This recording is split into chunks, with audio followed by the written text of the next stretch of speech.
কি অবস্থা সবার? কালকে রাত্রে খেলা দেখছো নি? আমেরিকার সাথে বাংলাদেশ টি-20 সিরিজ তো শেষ। আমেরিকা তো দিছে ফুল প্যাকেট করে বাংলাদেশে। মামুর বেটা ক্রিকেট টিমরে দিছে হাওয়া দৌড়াই একদম। কি খেললো আমার মাথায় ধরে না।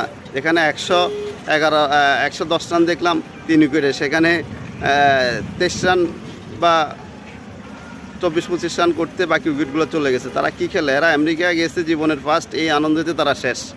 এই আনন্দেতে তারা নাচতে নাচতে তাদের অবস্থা খুবই খারাপ। তো যাই হোক, মনটা খুবই খারাপ। আমেরিকার মতো টিমের সাথে হারিয়ে যাচ্ছে বাংলাদেশ। কি ব্যাটিং করে আমার মাথায় ধরে না। তাদের বলারের সামনে দাঁড়াতে পারে না। তাদের ব্যাটিং, এই যে জাকির আলী কি খেললো, তারপর হচ্ছে রিশাদের কোনো দরকার আছে যে শরীফুলে 1 রান লই দেওয়ার দরকার? 2 ওভার তুই দাঁড়ায় খেল বেটা। 4-6 মারলে তো আমাকে 15 রান চলে যাবে। 15 রান লইলে জিততা 2 ওভারে। কী যে করলো তারা, তাদের